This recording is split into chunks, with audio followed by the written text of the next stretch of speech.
नमस्कार साथियों।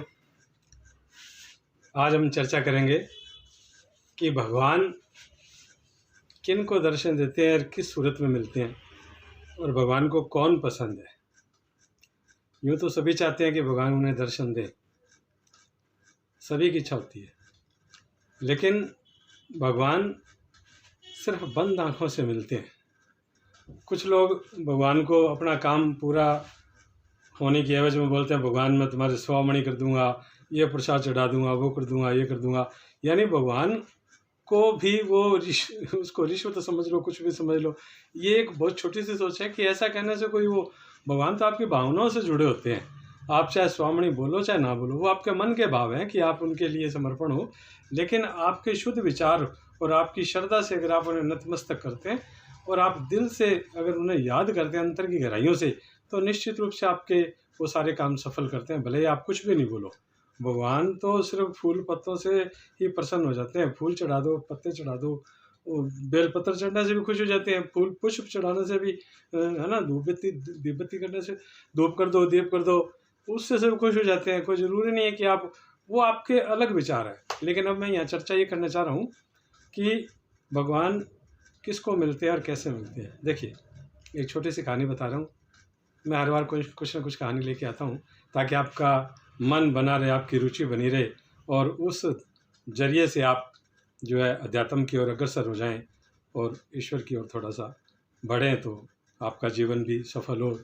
और हो सकता है कि ये बात बताने से कुछ हमारा जीवन भी सफल हो जाए। तो इन्हीं भावनाओं से मैं चर्चा करने जा रहा हूँ।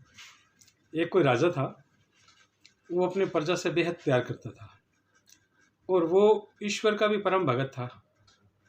उसकी भक्ति से प्रसन्न होकर के एक बार ईश्वर उसको दर्शन दे देते। ठीक है जी। अब ईश्वर दर्शन दे देते हैं, राजा बड़ा खुश होता है, भगवान को नतमस्तक करता है, बार बार प्रणाम करता है, बहुत प्रसन्न होता है कि भगवान आपने मुझे दर्शन दिए। वो कहने लगे, भगवान कहने लगे, भी राजा मांग, कुछ मांगना तो, और मैं आपकी भक्ति से बड़ा प्रसन्न हूँ। आप सच्चा मन से भक्ति कर रहे हैं और काफ़ी समय से कर रहे हैं, तो मैं आपको दर्शन देने आ गया और आप जो भी इच्छा मांगिए। तो राजा ने कहा, नहीं भगवान, आपका बड़ा जो है उपकार है, आपका सब कुछ, आपकी कृपा है, सब कुछ मेरे पास, आपके आशीर्वाद से सब कुछ है मेरे पास में, बस आप इसी तरह से कृपा बनाए रखो। और मैं अपनी प्रजा से भी बहुत प्यार करता हूँ, मैं चाहता हूँ कि आप मेरी प्रजा को भी दर्शन दो ताकि उनको भी सद्बुद्धि आए, उनको भी दर्शन दो साक्षात। भगवान कहने लगे, भी ये तो संभव नहीं हो सकता कि सभी को दर्शन दूँ, क्यों, सभी के भाव कैसे होते हैं, सबके अलग अलग भाव होते हैं। पर राजा थोड़ा ज़्यादा भगवान से विनती करने लगा, नहीं नहीं भगवान, मेरी इतनी सी बात मानो, मेरी प्रजा को दर्शन दो, मैं भी कृतार्थ हो जाऊंगा, आपके दर्शन हो जाए प्रजा को। भगवान कहते भी ठीक है भक्त, अगर तेरी ऐसी इच्छा है तो तू तेरी प्रजा को ले आ, और मैं जो है वो आपके जो नगर की पहाड़ी है, इसकी पहाड़ी के ऊपर जो मंदिर है, यहाँ मैं आपको मिल जाऊँगा। राजा के उस नगर में जो पहाड़ी थी, सबसे ऊंची पहाड़ी, वहाँ मंदिर बना हुआ था। भगवान ने कहा कि मैं उस मंदिर में आपको साक्षात दर्शन दूंगा, ले ऊपर जाओ। राजा ने ढिंडोरा पिटवा दिया, ढूंढी पिटवा दी, सब जगह सूचना करवा दी भी भगवान के दर्शन होने, सारे साथ चलो। अब सब लोग तैयार हो गए जी, चलने लगे। थोड़ी दूर गए, वो भौतिक माया का जाल, भगवान ने तो परीक्षा लेनी थी लोगों की। कुछ दूरी पे गए तो वहाँ तांबों के सिक्के दिखाई दिए लोगों को, तो तांबों के सिक्के देख करके लोग टूट के पड़ गए और कुछ लोग ले गए, कुछ लोग रह गए, यानी लगभग 50% लोग निकल गए और 50% लोग रह गए। राजा ने कहा, बड़े विचित्र लोग हैं यार, ये इतनी छोटी सी चीज़ के लिए भगवान को छोड़ करके जा रहे हैं। खैर, किसी को क्या समझाया जाए, चले गए जी। अब 50% लोग उनके साथ और चल रहे हैं। थोड़ी दूर और आगे गए तो वहाँ चांदी के सिक्के नज़र, यानी पहाड़ टाइप ऐसा ढेर दिखाई दिया, वहाँ मतलब जो है चांदी के सिक्के दिखाई दिए।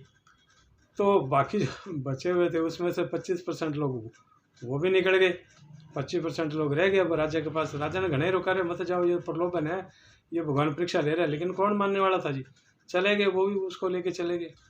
अब 25% लोग बचे। राजा ने सोचा चलो जो भी है, इतने लोग हैं, चलो ये भी ठीक है, भी इनके भाग्य में लिखा हुआ है, ये इतने ही होंगे, चलते हैं। अब वो थोड़ी दूर और आगे चले चढ़ाई पे, तो आगे सोने का ढेर दिखाई दिया, सोने के सिक्कों। अब सोने के सिक्के देख करके बाकी लोग भी भाग पड़े उधर सोने के सिक्के लेने के लिए। तो जो बचे हुए लोग थे वो सारे सोने के सिक्के लेकर के दौड़ लिए। राजा ने घना ही समझाया, कौन मानता था जी, वो प्रलोभन था, माया के पीछे दुनिया पड़ती है, भगवान को कौन याद करता है। भगवान से भी माया तो मांगते हैं लोग, माया मिल गई, उन्होंने कहा ठीक है चलो जी भाग लिए। अब राजा के साथ कुछ नहीं बचा, सिर्फ रानी बची और राजा बचा।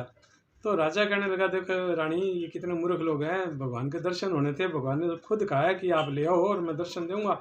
तो जब उनके दर्शन हो जाए तो फिर इस जरूरत क्या है इस माया की, संसार की। लेकिन लोग नहीं समझते। खैर चलो भी, अपने चलेंगे और कौन जाएगा, अब तू है मेरे साथ या मैं हूँ।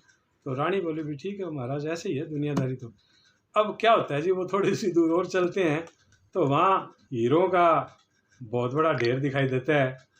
तो रानी का मन भी जो है ना विचलित हो जाता है, रानी से भी नहीं रह जाता। वो हीरो की चमक दमक देख करके वो भी दौड़ लेती है। राजा कहता है रानी कर क्या रही हो, रानी काहे को सुनने वाली, रानी तो हीरो के हार और वो तो उनकी पसंद थी, वो हीरे लेने के लिए चल पड़ती है जी। राजा ने कहा बड़ी विचित्र है, उसका मन जो है ना टूट जाता है, मन विरक्त हो जाता है, बड़ा दुखी होता है भी। दुनिया में ना ईश्वर को तो चाहता कौन है, सब संसार की माया में पड़े हुए हैं जी। बड़े बुझे हुए मन से वो ऊपर चढ़ता बेचारा अकेले ही जाता है। भगवान साक्षात खड़े थे वहाँ, दर्शन दिए, उसने प्रणाम किया, बड़ा मायूस सा उदास का भगवान। वो पूछने लगे, भगवान कहने लगे कहाँ है तुम्हारी प्रजा राजा। राजा कहने लगा, भगवान मैं क्षमा चाहूँगा क्योंकि मैं अपनी प्रजा को आपके पास ला नहीं सका। तो ईश्वर ने कहा कि राजा मैं ये तो पहले ही जानता था कि लोग मुझसे नहीं माया से प्रेम करते हैं, इसीलिए मुझ तक नहीं पहुँच सकते। मुझ तक पहुँचने के लिए माया से मोह छोड़ना पड़ेगा। जो मुझे पाना चाहता है उसे इतिहास से प्रेरणा लेनी पड़ेगी, और इतिहास में, भारतीय इतिहास में ऐसे अनेकों उदाहरण मिल जाएंगे जो हमें ईश्वर के निकट लाने में सहायता प्रदान कर सकते हैं। देखिए भगत कालिदास ने, उनकी तपस्या थी, माँ काली के दर्शन हुए उनको, और उन्होंने जो कवि थे उन्होंने माँ काली के दर्शन किए। भगत सूरदास और इधर नरसिंह भगत जी, उनको भगवान कृष्ण जी के साक्षात दर्शन हुए। इधर मीराबाई जिनको भगवान के साक्षात दर्शन हुए, और तुलसीदास जी। तो ऐसे बहुत से उदाहरण हैं जो मतलब जो है हमें प्रेरणा देते हैं कि जो मोह माया से विरक्त होकर के जब हम भगवान की उपासना करते हैं तो निश्चित रूप से हमें भगवान मिलते हैं। ठीक है, तो इसलिए जब भी ईश्वर के निकट जाना चाहें तो आप संसारिक मोह माया से हट करके और फिर ईश्वर की आराधना करें। और ईश्वर तो खुद कहते हैं, रामायण में लिखा हुआ है कि जिनका मन निर्मल है ना, वो मुझे निर्मल मन जन सो मोहि पावा, मोहे कपट छल छिद्र न भावा। तो जिसके मन में छल कपट ये भरा हुआ है, जिनका मन शुद्ध नहीं है, निर्मल नहीं है, उन्हें भगवान दर्शन नहीं देते। तो इसलिए जब भी आप चाहें कि आप ईश्वर के निकट होना चाहते हैं, ईश्वर की प्राप्ति चाहते हैं, तो अपने मन को निर्मल कीजिए, अपने सोच को निर्मल कीजिए, अपने विचारों को शुद्ध कीजिए। निश्चित रूप से परमात्मा की कृपा आप पर बनेगी, इसमें कोई संदेह नहीं। जय श्री राधे, जय श्री कृष्ण, राधे राधे।